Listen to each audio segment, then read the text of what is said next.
make time, not excuses, get started, let it evolve, and do more, right? Yeah. Like, just keep growing. Think bigger, right? Yeah. Think bigger, and then more evolution will happen. Real business owner. Whatever your situation is currently is not your forever situation.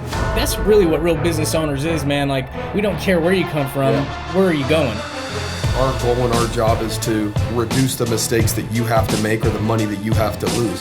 You want to be an entrepreneur, you want to be successful, don't give up. You learn, adjust, and continue to move forward. Welcome back to the Real Business Owners Podcast with myself, Trevor Kale, as always, Kilo G. What's up, everybody? And big dog, little dog, youngest dog, definitely not the oldest dog, Kyler dog. What's up, guys? No, we wanted to have Kyler on. I mean, his brother's been on before. The Terry Bros. Yeah. Cade and Terry. Kyler has done some awesome things as well. You know, we were actually really impressed with your brother and have been really impressed with you with some of the stuff that you've been able to accomplish. And so back-to-back youngest guests that we've had on the show, and that's what we were just debating, whether you're the old dog or the young dog in terms of the Terry Bros in regards to being a guest. But, dude, we're excited to have you on and excited to kind of hear your journey through, you know, I guess entrepreneurship. In high school. In high school, right? Today he just barely graduated or walked with his class that he said he woke up this morning super stoked and excited about it. He couldn't wait to walk with his class and go to graduation, right? Oh, yeah, we were pumped about that. Yeah, so pumped. His parents forced him to do the whole walking thing. Obviously, as an entrepreneur, he didn't want to be there. He'd rather be doing something a little bit different. But, tell us a little bit about, like, maybe the way that you guys grew up, because you guys are turning out very similar, right? And so that says a lot about the environment that you guys were raised in, is raising certain type of people, obviously hard workers, you know, entrepreneur minds. You know, you guys both went to serve a mission. You're going to go serve a mission. Like, obviously, you guys are walking the very similar, same path. In high school, most kids are like, dude, how can I get a job at the Dairy Queen or, you know, at the grocery store or pushing carts or car wash or, you know what I mean, whatever. Yeah. Like, you know, their kids are like, they want a little side gig, make some money through high school. These guys are like building 6-figure businesses in high school and working for themselves. All right. And like, let's be real, most adults can't figure that out. These guys are figuring it out and they're freaking crushing it in high school. So there's got to be some patterns, right? Maybe we need to interview your dad next. But, or is it your mom? Which one should we interview? Both, probably both. Yeah. Do you have other siblings or what? Like interview the whole family and figure out. Just get the whole, we might need to extend the table in the room. Yeah, well, keep sending the Terrys this way, you know? But yeah, thanks for having me on, guys. It's been a fun ride. Like, me and Caden we haven't always like had the ambition to be entrepreneurs and stuff, but we were so young and I never really knew like what I wanted to do.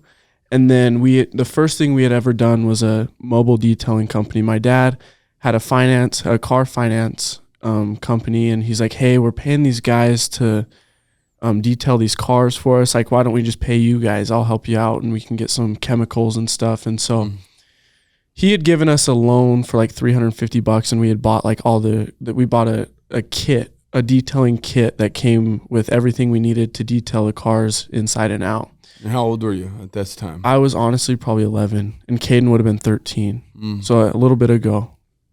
But yeah, at first I remember I was like, I don't really want to do it. Like, I'm just still a kid. Like, I'm playing baseball and all this, and I'm having fun playing baseball.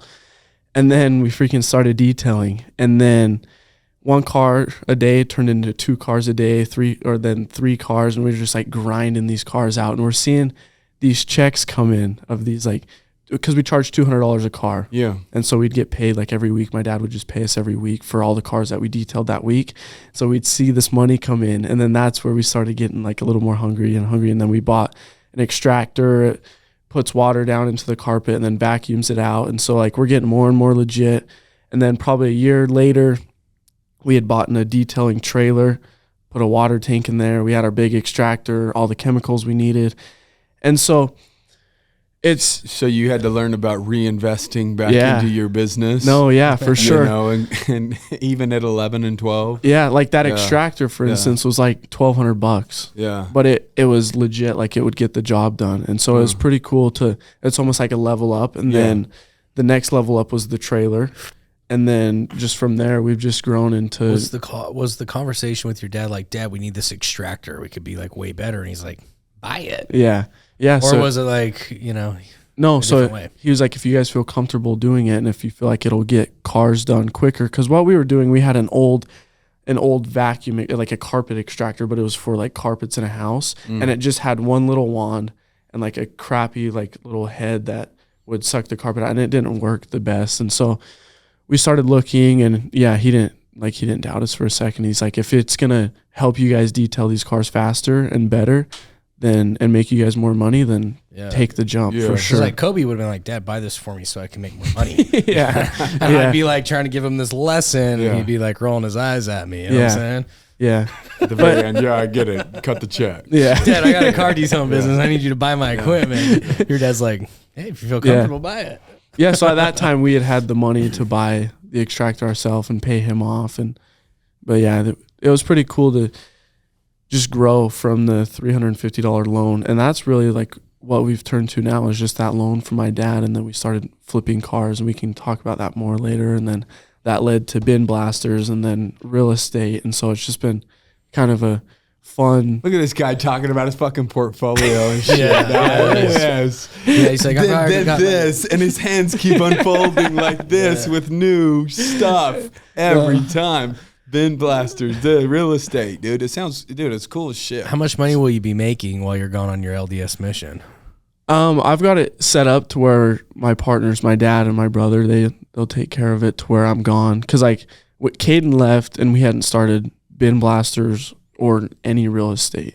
And so he left, and then I got the bin blasters rolling.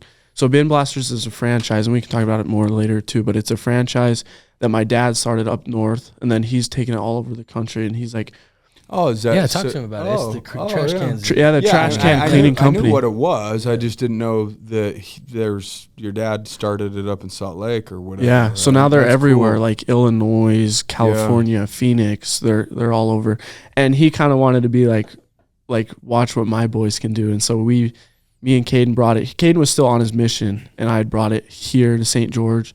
My dad's helped me the whole way. And then Caden got home. He's kind of taken it over.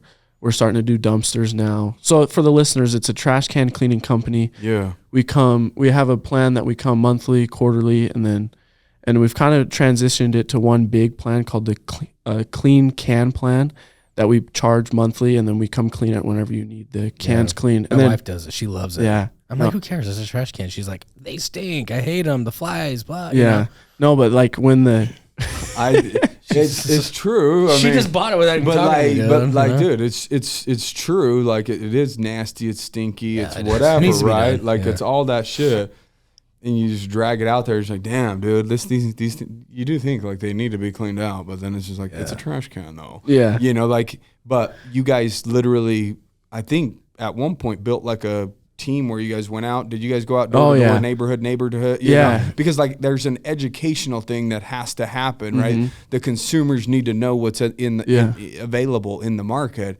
and like everybody kind of have had those thoughts. Like, man, it'd be really nice if somebody cleaned out these trash. I'm not gonna do it, right? Yeah. Well, because you guys' truck does a lot of the work, right? Oh, everything. And so before that, my wife was paying those kids. They'd come over with the freaking scrub brush, and it still didn't take them a long time. It was like, hey, they use our hose, and then it's left on your soap, driveway. And they do that shit out in the gutter.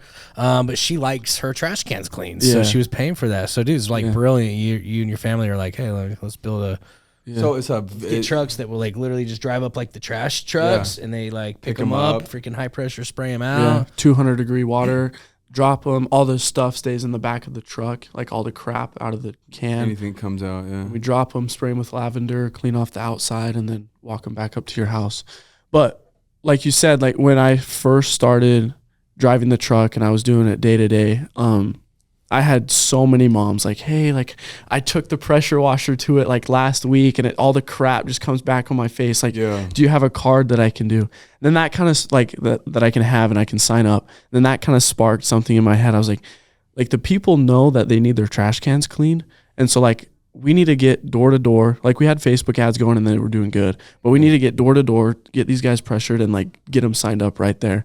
And so I had brought on a manager, a kid that Caden went to school with, and he's killing it now. And he's over all the door-to-door sales kids. And the first week we had like 20 kids sign up, and then next week like another 20 kids sign up, and we're having meetings out here in the middle of town, and they're just blitzing the crap out of the area. And then like at one point we How had much like, did they make per house? so It's like a one-time commission or Yeah. whatever. yeah. So that was back when we were doing monthly, Yeah. quarterly, and then just like one time. You didn't have the program you have now. Yeah, so they were making good money, and we'd pay them all up front. But we've kind of restructured it with the new program. But it's been pretty cool. Like at that point, we had like 55 sales kids, and now we've kind of cut it down to just the Sales kids. When you just graduate, like just walk. Major out there. Like it's hard to say no to younger kids. I'll bet. Yeah. It is. Yeah, dude. So like, what were the age ranges that you had of all of these door-to-door hustlers? like young, like 14, 18. 14. Yeah. So And like some of our best salesmen were the young kids. Yeah. That were just freaking killing it. Like how are you gonna have a 14-year-old at your door saying, "Can we clean your trash cans?" Yeah, and then they think that they're gonna go spray it out, and a big truck drives up. Dude, this guy. I thought I was so smart when I was 14 because that's when I sold marijuana in middle school. Like that was my first sales job. You're a hustler. Yeah. But kids don't have money, bro. Like Yeah. if I was smart, I would actually have been like hustling trash cans, cleaning to like ladies with money. Yeah. You know? Yeah, for sure. But I did what a cool thing though. Like for real, like think about it, like the entrepreneurial spirit that you've sparked in these 14-year-old kids. Yeah. You know, because when I got my first like telemarketing job, wasn't far after selling weed because that didn't last. I didn't want to do it anyway. But like I got my first telemarketing job at a place called Western Watts. Like I had no idea if I was going to be good or not.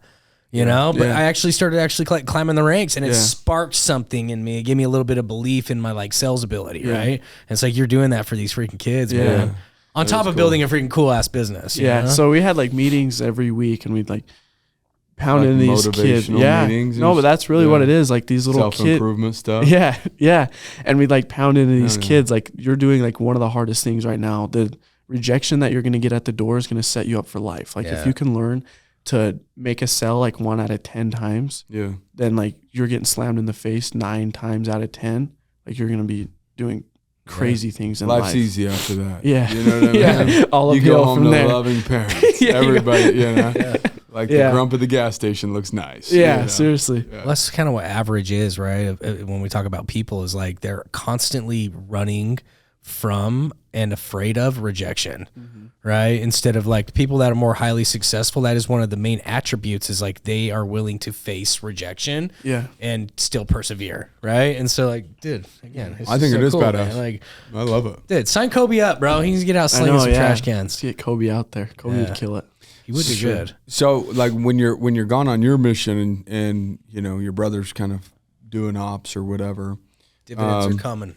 Yeah, are you going to get your draws and your dividends as one of the partners, or do you reduce your pay, or like? No, so we'll still own it the same. Yeah, everything we do, we still own it equally. Just because I had done it while he was gone, and now he's kind of taking over when I'm gone. So it's like scratching each other's back. Yeah, like, hey, I'm gone. I got you. You're gone. I got know. Yeah, for sure. Yeah, cool. Just the stuff that, like the cars, that's just me, just because he was gone and couldn't really do anything with that. But like the bin blasters and the real estate, that's both of us. And he'll kill it with cars while I'm gone too. Yeah. So yeah, it'll be pretty sweet. So did you guys ever like have competitions of who's going to sell the most cars? Because he was flipping cars, I think, on his episode 3 or 4 years ago.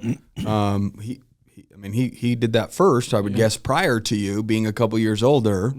Right. And then you just decided to like, dude, I'm going to shatter like all my brother's records or what of car sales. So how that went down was it's funny because it's right after the detailing. So right after the detailing, we started getting into cars because we would go to dealerships and ask if we could detail their cars. And so we got relationships with them, and that kind of led to like, hey, we had a dealership here in town. They're not there anymore, but they're like, hey, we have these cars that we got in as trades, like they're kind of crappier cars. We don't want them here on the lot. Like they're fine. They're good running cars. They're just a little bit older, and we don't have the room on our lot.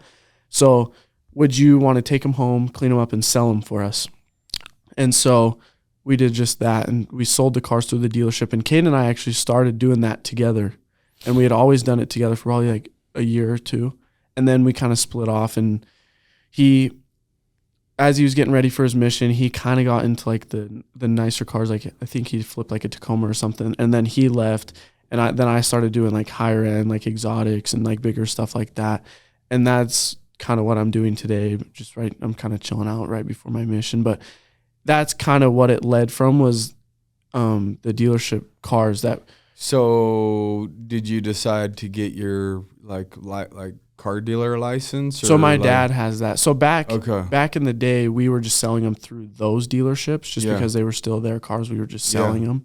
And then my dad got his license, and so now you buy cars through the license and bring them back and flip them. Yeah. But some things you could do you don't even need a license for, right? Like when you called me when I was like flipping that Tesla. Yeah. I just threw it up on Facebook Marketplace and not Craigslist, KSL. And I mean, I was just getting all this hate over the price and shit. And then Kyler calls me up, which a bunch of dealers called me up, right? Kyler's like, hey, he didn't even know that it was me at first, I don't think. Did you? No. And so we put it together. I was like, oh, yeah, dude. Like, I'm like, I'll tell you what, bro. Like, this is my minimum. Anything you sell it for above that, like, you can have. And he was like, well, I want there to be upside for both of us. So how about anything I sell it for, like, we'll split or whatever. I was like, totally fine, dude. I was trying to move it really quick. And then I ended up having a dude off my KSL ad call me. He's like, I'll give you cash today. So I just freaking sold it at my bottom price. So hope you don't feel like I gypped you. No, because he came over, he took time, he took pictures and stuff, right? But the next day, like, I remember, I think I had a guy that wanted to come look at it and whatever. And I was like, sorry, dude. What I like from that deal is that kind of sparked, like, I don't even need the cash like up. I can just sell these people's cars. So KSL Marketplace, I'm messaging people, and this is what I do now. I'm messaging people all day long, like, hey, can I help you sell your car? Like, I just take a flat fee. Like, I don't want a percentage. Like, let me just help you sell your car. And then if you're looking for a new car, we can run that car in as a trade, and I can make like another $1,000 or whatever on your new car. So that you need a dealer license for. Yeah. But if you would have been like calling me up, because I didn't have a trade, I was just trying to flip it. Like, people could literally go find those deals right now. Oh, for sure. Yeah. So you wouldn't need a license for that, just because all I'm doing is adding value to you and just helping you sell it. Yeah. So that's all I'm doing. Like, all I did for you was just like take pictures. It was already clean, so take pictures and list it, and then should probably show it. Well, you were listing it on different platforms I didn't even know about. Yeah, you know. So if I had a little more time, I probably would have sold it. But That's so cool. just to like shut up a ton of excuses that people have in life, right? And we all have them in certain ways and areas, right? So, but for people that are in business and they just feel like they can't do anymore, like, how does a high school kid go to school all day long, do baseball, which I know it takes up a lot of time because my son's in baseball, you know, like I know he does private lessons and stuff. Maybe you don't do that. Maybe you do, but hit the gym, drive the trash bin truck, he skips the gym all the time, hit KSL for leads on flipping, cars, do detailing, like how do you have all these streams of income and do baseball and do high school and do the gym and do it all? He skips the gym and it makes a lot of time. Yes, that makes up for a lot of time. Yeah, I'm just kidding. You ain't seen us in there very much lately, dude. I've been working out in the garage, bro. Yeah, there you go. Yeah. He asked this morning. Every time I went, I would see him. Yeah. I would go a little later than you, though. He'd squeak in every so often. Yeah, I'm there every once in a while. Oh, man. No, you would put in work. That's a great question. Yeah. That's a great question because you did have a lot on your plate. Yeah, I would say finding, and you guys know this too, but finding like the best partners you can and making sure that they know that you have their back just like you're going to have their back. You know what I mean? So like, for example, Caden left and I had his back, and then I'm leaving and he's going to have my back. But also on top of that, when you're looking to hire people that are more qualified than you are. So like, I suck at like texting back. You probably saw it. Like, I suck at texting back. I might take a little bit to text back. And then like, I hate replying. I was about to cancel the show, dog. Say never mind, son. You got 5, 4, 3, 2, 1, dog. You're like, you got 5 minutes to text back. But I don't, like, it's hard for me to respond to emails and like text back. So I have a customer service lady that handles all that. And she's so good with like communicating and being patient with the people that are having a problem with their trash cans being clean, and she takes care of all of that. Like, that is not one of my strengths, and so I'm gonna look to hire and have someone help me with that, along with like so you already know how to delegate. So that's a big one, is delegating. And then delegate. What a knowledgeable young fella. Like I said, dude, I want to see your birth certificate. You held your ass back 10 years, bro. 10 years. There's no damn way, dude, that you're 17, 18, bro. You're 28, dude. Yeah.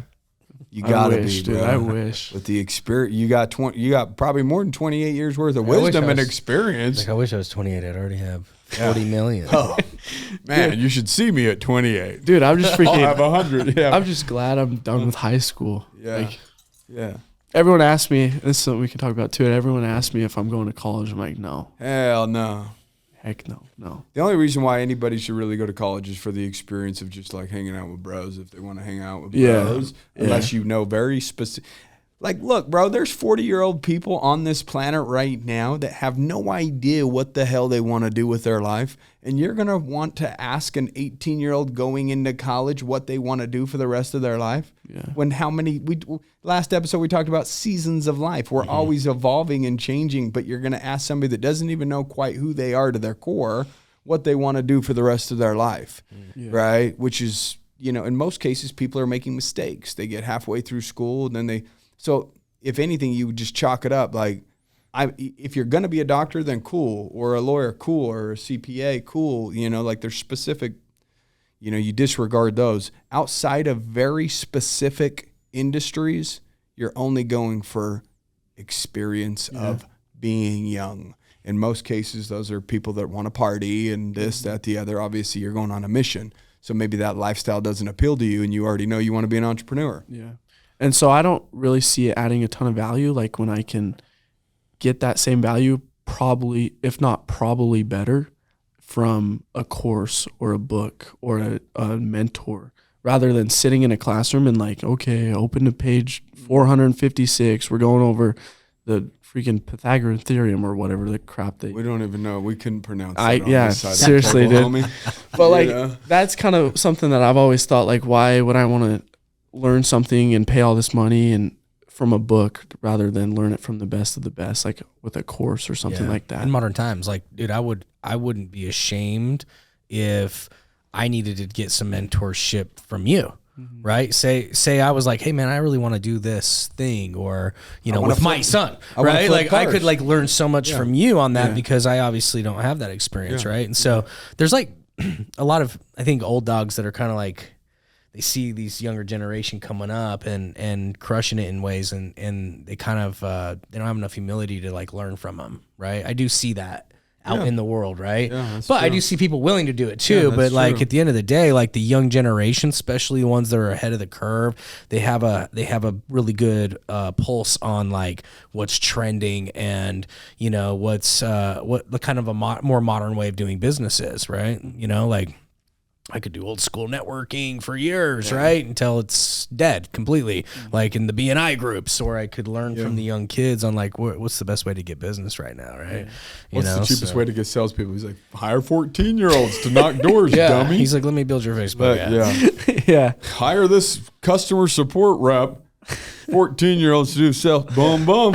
Rich. And I'm going to be on a mish I can go to school. Dude, they're ended up in jail from hanging out on playgrounds trying to recruit kids. They're all getting thrown in jail for the... I swear, I just wanted them to knock doors for me. Hey, kid, how old are you? What? Creeper. I'm trying to pay you, fool. Yeah. But you still do a lot, though, right? Like, you're not, like, just delegating, right? I mean, obviously, you have to be able to do it all, but it's like you're still taking your shifts of probably driving the truck or getting people to drive the truck or rallying the kids to go out and knock, and you're still fitting in freaking high school baseball program, like you're still doing a lot, right? And so I think that's huge, man. It's like, hey man, I went and found some qualified people that are better at stuff than I am. I delegate to them, but I'm also not lazy either. I don't just like, okay, cool, like I've got these things going, I'm just gonna sit back and chill. You're like, working on the next thing. Yeah, so something I've always loved is learning like new things. So the real estate project I've got going on here in town, we're building some mini homes. But listen, hear me out. My real estate project. Hear me out. And it ain't in no project, son. I think Caden messaged us about that. I haven't looked into it yet, so let's hear about it. Oh, is that with you? Yeah. You and your bro are in that together. Okay. Yeah, so he sent that. We started that before he left, but there's just some tiny homes that we've built, and then out by Hurricane. Yeah. Oh yeah. So most of them is sold, and then the last 2 we're keeping as rentals. But like I was gonna say, I love like meeting with the contractor and going over and learning like new stuff. Like me and my younger brother, we were up there like sealing the roof and stuff like that, and then all the finish work, like I had done that, and he'd help me. And so I love like learning new things. Little brother? He just turned 16, so he's learning the game too. Yeah. Huh? Damn, it is a family affair. We gotta get Steve on the show, dude. Yeah, for what real. you guys drinking over there in that water, dude? Entrepreneur success water or what? Yeah, something like that. Dude, we might have to have his ass on because then he would officially be the youngest. Oh yeah, for sure. We could stop debating between you and your brother and just bring on the youngest. Yeah, just bring on the young one. No, good for you, good for him, man. So you're basically a carpenter, a real estate investor, a trash can cleaner, a Bitcoin baseball miner. player, a Bitcoin miner. Yeah. We were talking about that before. Yeah, on the World Wide Web, dog. What was the tiny homes doing? Like, what are you guys? You're raising money for it. That's why Caden messaged us, right? Yeah. Did he message you guys a while ago? It's been like a month and a half. Yeah. So we've got 6 of them going, and Oh, do you? 4 of them have sold. The last 2. How many investors did you get to help? 1, 2, 3, So 4, we 5? have a guy here in town that just Do hard money. Yeah, hard money. And so But you guys aren't afraid to go out and raise some money. It sounds yeah, like either. no. And then 4 of them have been sold, and then 2 of them we're turning into long-term rentals, and then 2 Show more. me the numbers on Ben Blasty, son. So put that up for some equity in that. collateral. I know, dog. yeah. Let's do that. You know what I mean? Let's do that. If they don't give me that percentage return that you guys put on your pitch Hey, deck, if you guys don't then hit give me that projection returns on the Ben real Blaster. estate, we want to assume some equity in Ben Blast. Only Ben Blasters. 99%, son. 99. Yeah. You're expensive. Bro. Oh, So how many homes is it? So 6, and then we're starting 2 more. 2 more. that's Yeah. cool. So you're gonna have 8 total. Yeah. And you're just gonna keep them long-term vacation rental or what? So 4 of them have sold, and then 2 of them turning long-term right now, and then we'll probably figure out to turn the last 2 into long-term. Oh. So the first 4 were just specs. So were you guys was Caden pitching us on putting some money in for a long term or See, and just a short I term don't know. loan? I don't know what Said he was something hitting you 12 about. months. It said about a 12-month Yeah, so just a loan at construction. like a 17% or 18% return. Yeah, just a or construction whatever, something loan. like that. Yeah. Yeah. That's cool. I mean, dude, you guys are putting your hands in a lot of different pots, figuring out a bunch of different things, flipping car. You're really just learning how to hustle and put yourself in all of these different environments where you're learning the right information around the right people, with your head on straight, work ethic, all of the kind of the basic things that people will preach, work hard, except for there's just an element it's a little bit different outside of just working hard. You have to understand the game, and it just feels like your dad did a really good job instilling Producer mindset. Sales is very important. Like, this is the lifeblood of life itself. Somebody's got to sell somebody something that then has money and then buys something. Like, everything is sold, right? Mm-hmm. And so once you have that skill, you're able to, sell people on investing money into a real estate thing when you sold them a car last week. Yeah. You know what I mean? Yeah. So. And that's one thing that I've learned from the car game is it's a huge hustle game. Like, you've got to get the car in,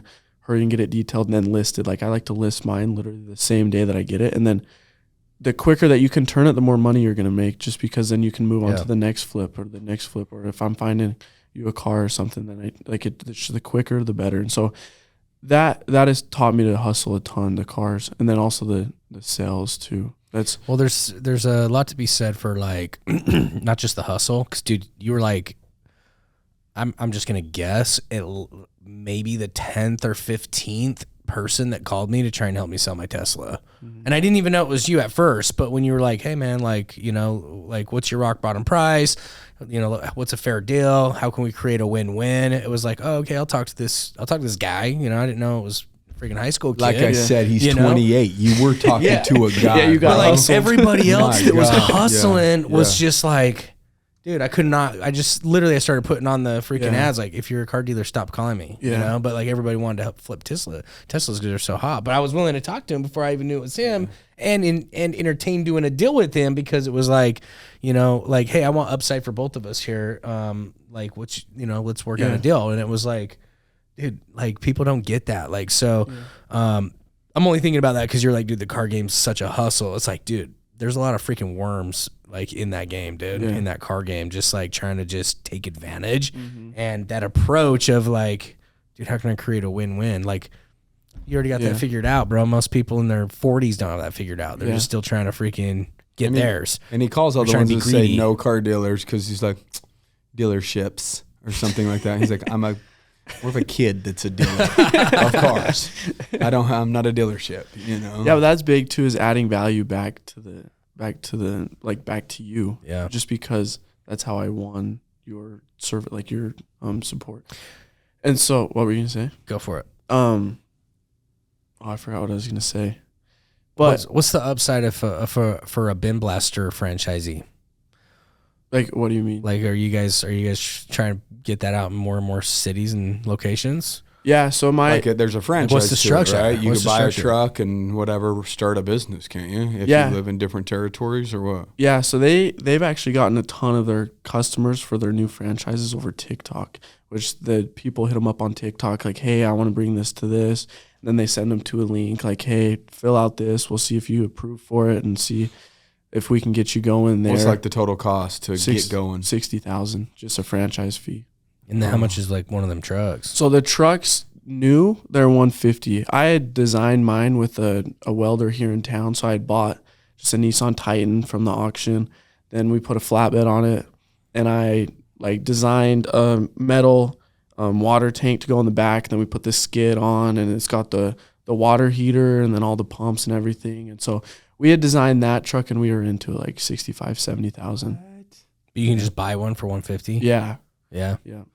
Or you can be in high school and just put one together. Just you could build be like, one for 60. And then so like we have equity in that truck too, God. because we had done the work and built it. That's cool, man. And then what's the royalties? So if I'm like listening to this podcast, I'm some young hustler like you, and I'm like, dude, I could get a couple of people driving that truck. I could get knocking leads, doors. and you know, I could hustle this up, right? Like, what's the royalties on it? 5%. 5%. Yeah. So you can make money. It's not bad. Upside, yeah. People can make six figures doing bin blasters if they really wanted to. If they had enough like salespeople out knocking doors and whatever. Yeah. Right? So I've actually can one truck produce that, or would you have to have multiple trucks? Yeah. So one truck can do about 1,000 customers, and then a month. That's when it'd probably be about or a year per quarter. So 1,000 customers per quarter. Yeah. And then that's when you want to start looking into getting more and more trucks. How much is the quarterly plan? So back when we were doing the quarterly, I want to say monthly was 25, quarterly was like 45, and then one time was 45. So 45 a quarter. 45 and a quarter. And it can do 1,000 cans a quarter. Or 1,000 customers or 1,000 cans? So 1,000, it would be 1,000 customers, yeah.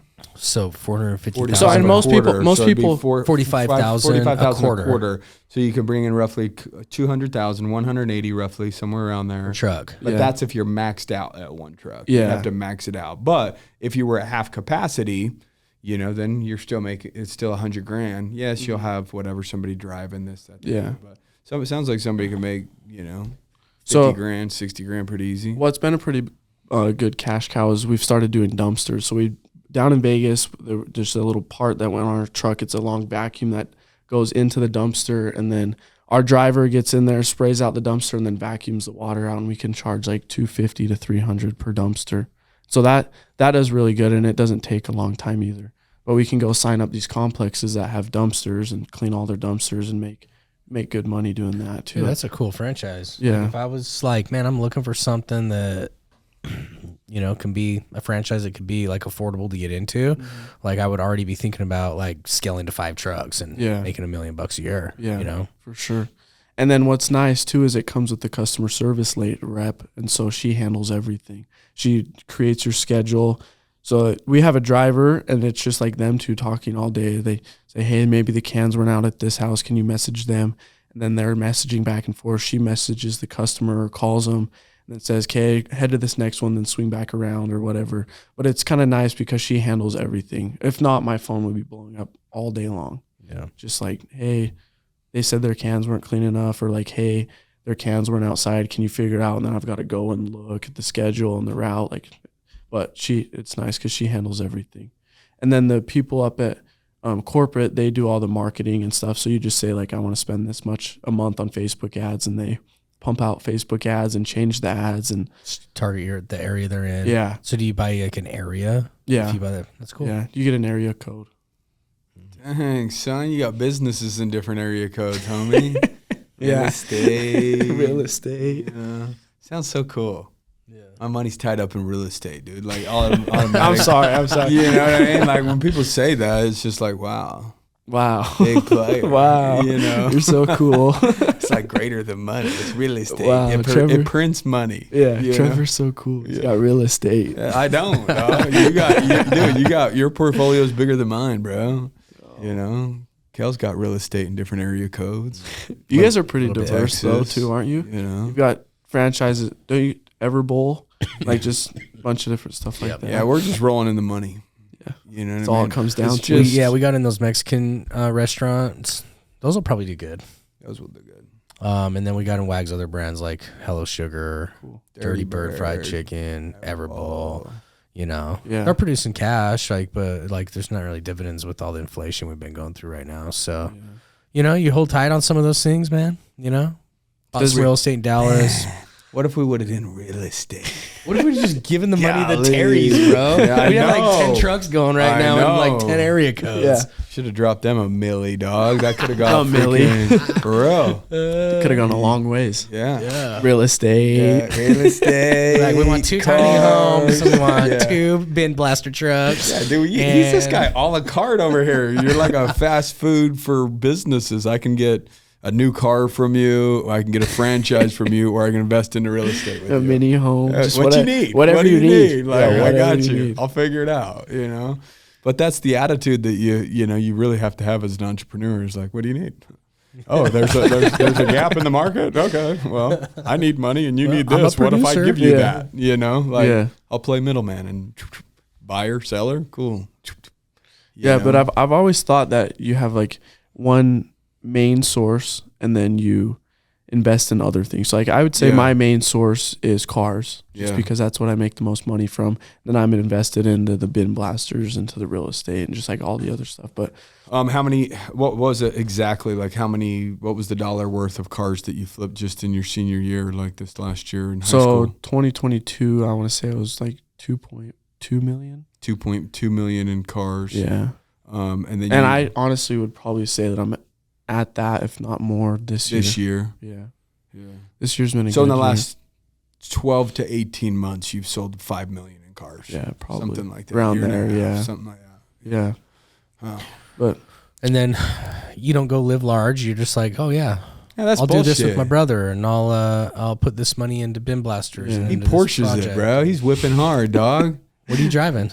the Porsche that I'm flipping, and then I've got I don't drive that every day though. Flips everything. See, dude, this is the thing though. Yeah. Like, Just a high school. Just a you high know school. how That's we've cool, though. talked Yeah. for we've talked about like the spenders and the savers, Yeah, and yeah, you're yeah. one or the other. And then when I read Garrett's book, it was like, yeah, there's the spenders, which are obviously people that just can't control their impulses, and they want something, so they'll go into debt to get it, but it doesn't do anything for them. It just gets them further into debt. And then there's the savers, and he looks at them like Garrett looks at them as like the misers, right? Like I'm just saving out of fear, but it's not doing anything for me because it's going to eventually run out. Like people are afraid to touch their 401ks because then they're going to have to pay a penalty or taxes on it. And so they just sit there and hoard out of fear. Right.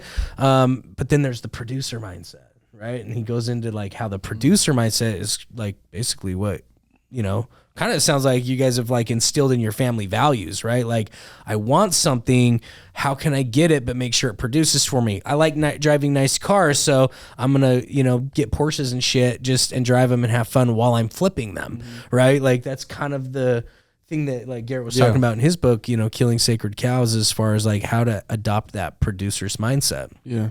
And I think that's come just because like back when we were doing the detailing and we see these checks of like 500, then like 1,000, like 750, like these checks coming in, the first thing I would think like, I don't want to spend this. Like I want to just save it and I want to grow it just because it's fun to like just let it sit in your account and just grow. Like how much can I grow this account? And like I've always I've always been this way, but like spending money like on just dumb stuff just like stresses me out. Like, and I hate it. Like, I just feel so much worse than like the joy that crap just brings me. And I don't like just like hoarding crap. Like, so I've always just been a big saver, but then it's kind of turned into like a big investor. Like it's I love making the money more than spending the money. Yeah. And I think that's what's different from a lot of kids. Like, you see these sales kids that go to like California and all that, and then knocking doors, and they make ton of money. They come into money for the first time. Yeah, and they've never had money for forever. Yeah. They've never had money, and then they get open to this new world of like hundreds of thousands of dollars, and they don't know what to do with it. Yep. So they hit me up and they buy a car, or they like buy these houses and they buy $1,000 shoes or whatever, just because they don't know what to do with the money, and they're like, it's because it looks cool on TikTok nowadays. I can't even say cool on Instagram. I guess that's fading away. I don't know. Instagram. I don't know. I don't know what, but to look cool on social. Yeah. You know what I mean? Like, people have to know how well you did, son. Yeah. You know what I mean? Like, if you're kind of insecure, right? Like, you better go be getting those $1,000 so that everybody that you just went to school with a year ago sees that you're doing it up. That you have the sickest school, the sickest shoes in the school. The bank account says little, but you try to look like you got it, Yeah, for sure. But like, there's a difference between having it and looking like you got it, right? Like, one of them's really got it. One of them does. And one of them's spending it. There's got to be that. There's got to be that discipline of being the saver for a little bit, so that you can actually get a little bit of a base to actually invest, right? Yeah. But then there's got to be that mindset of like, okay, I got to be willing to let it go in the things that I want to produce for me. Yeah. And there's a balance. There's a balance too. Like, also treating yourself and buying yourself something, like when you hit like a goal or something, just rewarding yourself, but then like not also like going out of the way and just going crazy. Yeah, like you like nice shit. Yeah. Like, obviously, but it's not like I'm going to go drop like in debt or this or that. Yeah, like, nothing to like stress me out or like just to look cool. Like, you ain't wearing and ones from no. Oh yeah, no, dude. What are those? The 170s or 270s? 270s, son. 270s. Everyone's got a pair of them. Yeah, everybody does. They got them in black, the white ones. Yeah, they're like all of them. They do. They were clean when they're hard to keep clean. Yeah, for sure. It's like, you do a good job of it. He's in shoe cleaning business now too. Now that he thinks about it. If you guys need your shoes cleaned, just hit me up. Shoe cleaning bin. The real estate. It's like, damn, son. Like Mary Poppins and shit, he kept pulling businesses out. I was like, what the heck is going on here? You thought that was going to be the whole podcast. We thought you were going to be educating other people that were listening, not us, on how to diversify your portfolio, Is that something you're going to do, dude? You're going to start putting like some of your gifts out in the world, start educating people, or what? I think that'd be pretty cool. I've been hanging out with Justin Prince, and he's big on that, and so it's kind of put a toll on me. Like, I didn't really realize like the influence that I could have on other people until I started putting out a little bit more stuff on like social media and stuff, and then just like tons of DMs came. So I've been kind of trying to do a little bit more, but it's something, and it's not easy. Like, getting behind the camera and making videos and stuff, it's not easy because you feel like you're going to be judged and stuff. But yeah, I'd like to. I love like adding value to people, and that's a free way you can add value to people, and it's easy. It's just getting over that fear of doing it, for sure. Yeah, for sure. Like, dude, whether you failed at something, you're like, yo, I just learned. Yeah. Like, it just hit me that I failed at this thing, and here's the reasons why. All of a sudden, people are learning from you, right? Hey, I just freaking overcame this, and I won. Like, people really just share their journey, bro, their wins and their losses, and it's like adds so much value into the world. And it attracts a lot more to you as well. Yeah, especially for the younger kids, I feel like I've been a pretty big influence on them, so they can see like what they can do. Yeah. It's not like, I've always been a big believer that like kids can, I can be an example of this. Kids can work and make it during high school. Like, your age doesn't matter really. There's ways to make money and everything. If it's like flipping stuff on Marketplace, like your Tesla, that's a big example, but that your Tesla is on Marketplace. I've flipped like wheels and tires, something as small as like $500 on there, and sold them for $900, made $400 or whatever, like utility trailers. But there's ways that you can make money doing everything. And so I've kind of tried to push that like on my social medias, like to get that to kids and have that be an example of, like, your age doesn't really matter. A lot of kids think like, oh, like I'm just going to go to college and like I'll wait. But it's like, why? Yeah, well, I mean, look at the world, dude. I mean, there's not a whole lot of examples that show that they can, right? Like when Jackie Robinson first played baseball, he was the first black baseball player. He showed what was possible. The guy that ran the mile in under 4 minutes showed what's possible. Like Travis Pastrana, right? The double backflip. Nobody was doing that shit on a motorcycle, you know. And then he does it. Guess what? Everybody does it, right? And so it's like somebody has to be the example to show what's possible, and then the doors open up and it allows a lot of people to do the exact same thing. I'll tell you this much, there wasn't examples around me in any high school situation outside of, you know, slanging weed or whatever, like back in the day or whatever. Like that's what you thought you could do to make money as a high schooler, right? Somebody was not an example. We weren't great enough at your age to do what you're doing, or we would have done it, right? And so it's like you're doing a lot more than I think that you realize by just doing it. Even if you did it for yourself, you would create a huge ripple effect of being like, well, dude, so-and-so did it. And then that's opening the door. Now maybe in the next 2 or 3 years, there's going to be 5 of you in your school. And then 2 or 3 years after that, there's 15, and it becomes slowly more and more common. Yeah. But somebody has to do it first and be the example.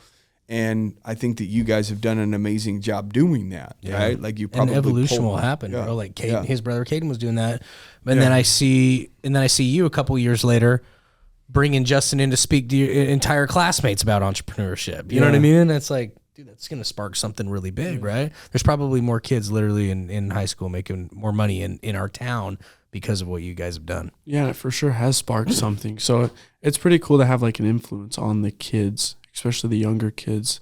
And I feel like that's one of my purposes and why I've been gifted the drive that I have at such a young age is to share it and help these other kids grow and find. The biggest thing is just to find motivation and then to not be scared to just like start something. Like if you want to start a window cleaning business, go get the stuff and like just start it. Or if you want to start painting house numbers on curbs, just start it. Like you can start that with $20. Yeah. Like just go start it. But you're not going to get anything done if you don't start it and if you don't have like the drive to actually go and do it every day. But then just build on top of that, and one thing leads to another. You don't know like what the second thing will be, but like just do that first thing and it'll lead and more doors will open. And then like if a year and a half ago you would have told me that I would have owned a trash can cleaning company, I would have been like, that's so dumb. Like why? Or like if you would have told me that I would have had like these little houses, like real estate. I knew it. He was trying to say these little houses. This real estate. He didn't want to say it again. That's a big time. I'm signed. No, but like graduated. I would have high school no more. I would have told you like you're crazy. Like but like one thing has led to another, and then things have just grown. Like if, for example, like if you would have said that I'd get into exotics, it'd be like, no, like I'm gonna stick with these little cars, but now I've learned to flip these like exotic cars with none of my money. Yeah. And then it's like just grown on top of these trade-ins from dealerships. But yeah, I just say, well, if you didn't start the car cleaning detail business, it wouldn't have got you to the car dealer that wanted you to get rid of a couple cars on the side. That wouldn't have got you into, you know what I mean? Then looking for deals that would ultimately lead to then selling exotics, you know, and finding leads. In other words, going to places with free information, displaying their phone number and calling them and asking them to say, you know, that allowed you to make enough money to put yourself in a position where you could start looking at real estate or franchising, right? Like if you look back, everything, there was a start that led to something else, that led to something else, that led to something else. Yeah. And without a doubt, it doesn't matter what it is, like it will lead to something else, right? And the crazy thing is I did not want to start. Like I did not want to start the detailing just because I was so, like I said, I was so young. 11 or whatever. Yeah, I was 11 and like playing baseball full time and going to school like every day. And I just didn't want to start. It was hot outside. We're doing this in our garage. Like I didn't want to. I didn't have any motivation. And then one thing leads to another, and then you just build on top of that. A few paychecks. Yeah, a few paychecks. A little more ambition, right? Yeah, that helps a little bit. I feel like the Kyler Terry formula is make time, not excuses. Get started. Let it evolve. Yeah. And do more, right? Yeah. Like just keep growing. Think bigger, right? Yeah. Think bigger, and then more evolution will happen. It's like, because a lot of people, dude, people have been in business a long time. Like they stay in like the wheelhouse that they're in because that's all they really believe that they're worth. Like there's people that are flipping cars on a used car lot that aren't over $20,000 because that's all they really believe, right? Like for them to go to exotics is probably super scary because they just haven't like elevated their worth to that level yet, right? But you're already doing it. You already graduated from flipping low end cars to high end cars real quick. Yeah. Is there more money in high ends? Watch or low this shit, for sure. You ready for my prediction? We talked about one thing leading to another, right? He's gonna go on his mission. He's gonna come back. We're gonna see on his social media within 2 years of him being back, he's gonna be flipping like jets and shit. Yeah, he's gonna go from yachts and jets, and he'll go to the next expensive thing, right? Yeah. From exotics to the next thing that an exotic car owner would own. Yeah, a plane. We need someone listening right now to call you and buy a Bin Blasters franchise so that Trev and I can be like, dude, you owe us. you owe us, money, bro. Something. When he makes it we were the guys. We need you to flip a jet to us without making a commission for that time we had you in the podcast and you sold the Bin Blasters franchise. Yeah. Yeah, we'll take credit for putting him on. When he was on, he already had 4 things. One of them being real estate, which is a big deal. Yeah, you guys can post on him. Look, he was just a high school kid when we had him on, and now look at him. We just wanted to see. Which is true. It wasn't for us. We just wanted to see like what high school kids are like nowadays. Yeah. And we had such a big impact on him. And now he's got 4 things in his jet. portfolio and starting to flip jets. All because of us. Yeah. That's what we can do. Well, before we end, has it been an hour? Yeah, probably. Well, before we end, like, what is it that you think, because like we talked about your dad a little bit. We got to give him some credit, right? Like, dude, Caden, your little brother's even involved. Like, what do you think it is?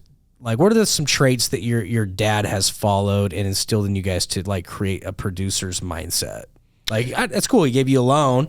Like, he obviously inspired you, but there's got to be some habits and some things that some talks, some things that he's done to like really keep you guys believing that you're worth more and think bigger and do the things that you're doing. Yeah.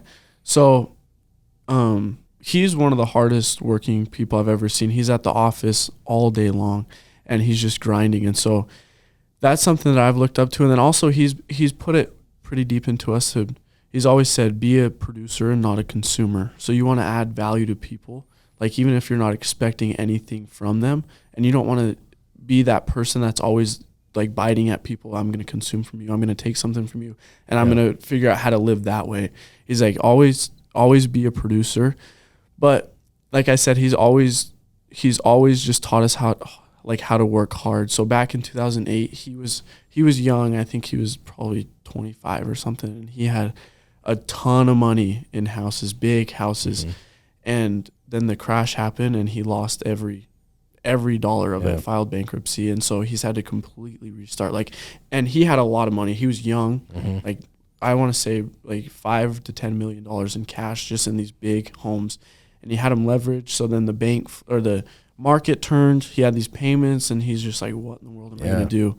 And so, yeah, I watched it happen a little bit because me and your dad were neighbors. Yeah. And we lived in the Fields neighborhood in 2002 for a couple of years, and like I watched your dad dude, he had some pep in his step walking around the neighborhood. He was slinging a lot of homes in that neighborhood, dude. And then I'm also friends with Mike Nielsen, who he was friends with. And I kind of watched all those guys, like, I saw the crash take him down, like, they were wearing it hard for a little bit, you know what I mean? But he bounced back, man. I see him now at all the ball games and stuff. Like, some people might still be wearing that 08. Some people live in that forever, right? I had a portfolio of real estate. I had a Porsche. And a Porsche. And then 2008 they're still telling that story. And it's 15 years later. Yeah. You see what I'm saying? Back before 08. Yeah. I had good credit. I had 12 trucks. I had 12 trucks out running for me. It's like, well, cool. What have you done since? Yeah. No, but it is cool to take that example because he did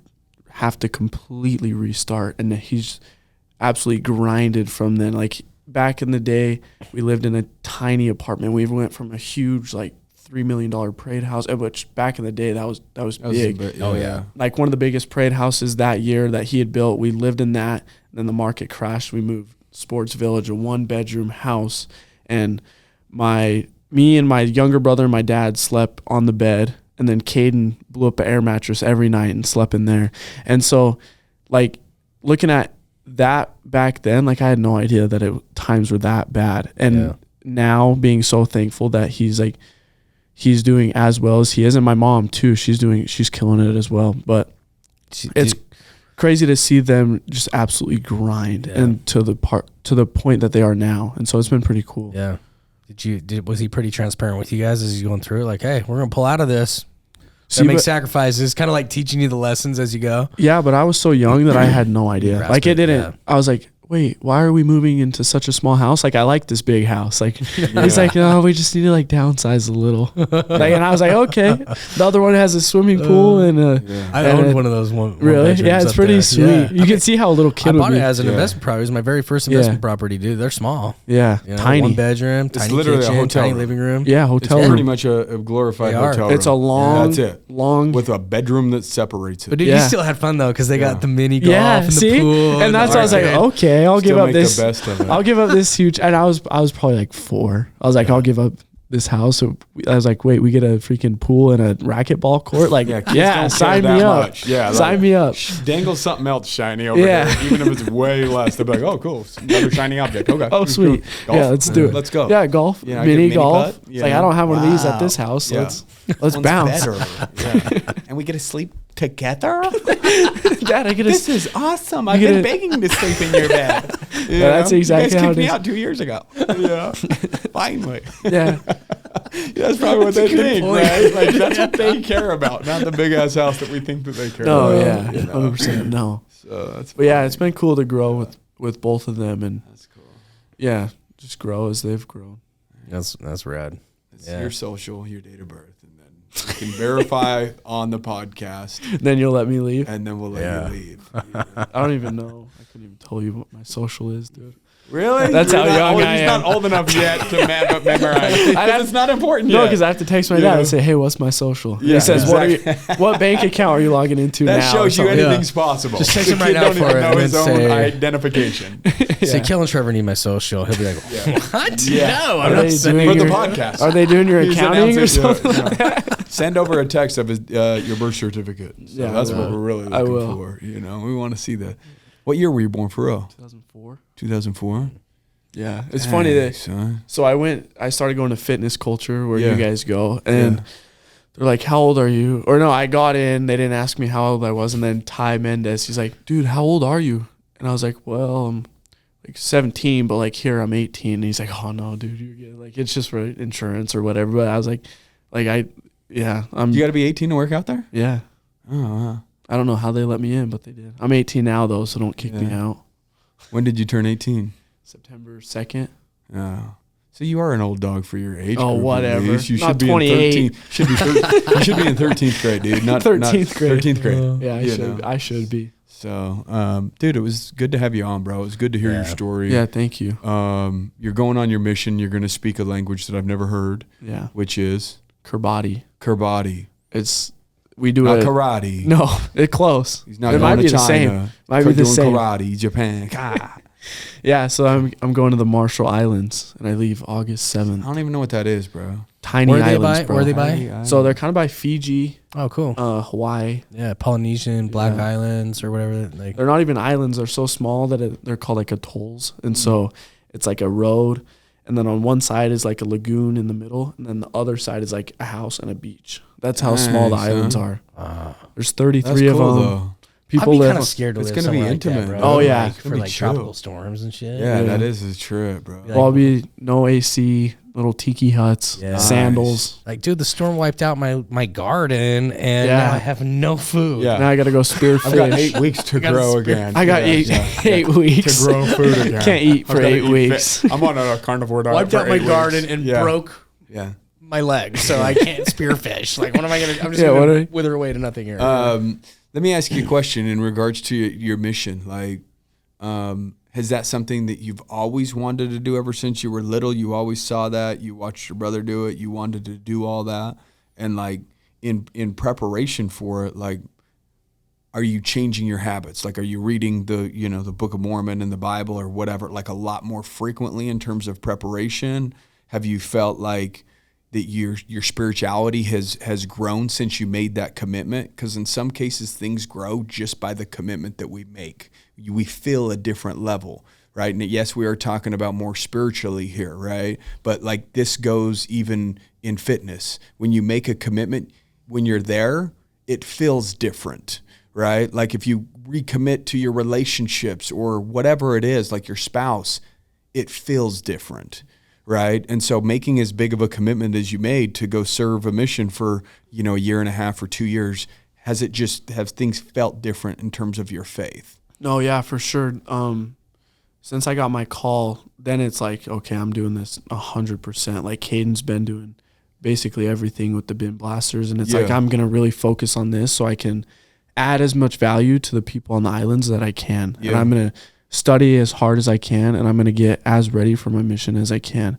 And yeah, it has been something that I've done, that I've wanted to do since I was born. Like it's something that I've actually told myself I'm going to do for the longest time. And so has it been hard to commit, like especially in this day and age with cell phones, and we're so connected like to the surface level of society, to make a commitment like that? Because I mean, I would think years ago it would be a little bit easier because, it was, we only had pagers. Page me. Dog. Yeah, you write notes and stuff. Even before pagers, right? The social media, all of that, right? Yeah. Did it make it hard? Did you question it, or were you just like, dude, I'm ready? Like, so I was ready, but the hardest thing was like turning over the businesses, and having faith that Caden's got me. He's got my back, and my dad. Like when I come home, they'll be way bigger than they are right now. And so that was the hardest thing. Just more real estate, more real estate, maybe. Yeah.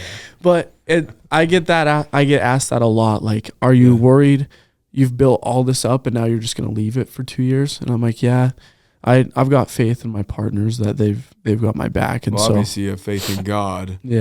And that faith gives you faith in your partners. For sure. Yeah. Well, like for people listening that don't really know what a mission is, like, cause like LDS is, it's bigger in our area, but not everywhere. Yeah, I mean, like the LDS church, they send these kids on a mission, but to prepare to go on a mission like these islands, right? Like you got to learn what language? Kerbati. And how long do they give you to learn that language before you get there? Yeah, not long at all. So the missionary training center is only a couple months? I think it's like a month or something like that. So I'm here doing home MTC for a week, and then I'm not sure how long it is. Are you already studying the language? No, because I freaking looked on Duolingo and it's not even on there. Duolingo is like an app that they have us use in school. Yeah, because they haven't even heard of it, bro. Yeah, you got like a month or two to like learn this language before you land there and start, teaching the people, selling LDS religion door to door, right? Yeah, in a language that you just learned, like people that I don't know. Yeah. I'm like my companion I've never met before. Yeah, and I'm gonna be there for 2 years, middle of the ocean, speaking a language I've never. Talk about freaking getting out of your comfort zone. Yeah. That's really awesome. That's something. I think that's the best way to do it, though, is like not like try to train them for. Yeah, immerse yourself. Yeah, go into the culture. Yeah. Stare at somebody awkwardly like you don't know what each other's thinking or saying. That's going to make you, oh, that's what it was, right? Like really. Well, just like all the business that we're talking about, dude. It's like you didn't know how to flip cars. Even though your dad gave you guys a $350 loan to start a car wash business, you didn't know how to flip them. You like immersed yourself in this industry, and one thing led to another, like we talked about, and it's like you just figure it out as you go. Yeah. You're gonna grow so much more like when you're uncomfortable, for sure. And that's something that I'm excited for, is because I'm gonna be so uncomfortable, like in the middle of nowhere, sleep, like not even getting any sleep, and teaching the people about the gospel. And it's like not something I'm comfortable with, but it's something that I know that I'll grow so much on my mission, even if it's just to help me in business or just to help me be a better influence to other people. But I know that it'll add value to me, just like I'm going to add value to the people there on the islands. So I'm excited to grow. When do you bounce? August 7th. So I got summer, bro. It is, but I got all summer. That's crazy. Yeah, dude. Yeah, you're gonna have fun. I guess when you're only 18, dude, like 2 months is still like 8 years. Half your life. You know what I mean? Like when you're this old, you're like, bro, 2 months, dude, a blink of an eye, it's gonna be here like that, right? Like a kid's, you know, trip to Virgin and back. Yeah, like bro, boom, and it's gone. You know, that's ours is like dog years. It's like 7 year in one. Yeah, like pass by. Like, damn, my kid's graduating already. Yeah. Where the hell? Yeah, it's just in T-ball. Yeah, seriously. No, dude, this is great, man. What a treat that your brother, you know, you guys' whole family, man. What a treat it is to like have you guys on. And it's not the Brady bunch, it's the Terry bunch, bro. Terry bunch, dude. It's great. Like, I don't know what to do now. Like, do we wait and have your little bro on and then interview your dad so that everyone that's listened for a long period of time is like, meet the family. Got the Terry story, bro. There's a whole squad, Or do we hit your dad and be like, bro? Hit the dad, hit my dad, and then and then bro, wait till he out ages you so that I can still have be that debate. Yeah, still be the youngest. We'll just say I'm the youngest. That's the title. We'll see what happens. You got any final thoughts or messages for anyone, bro?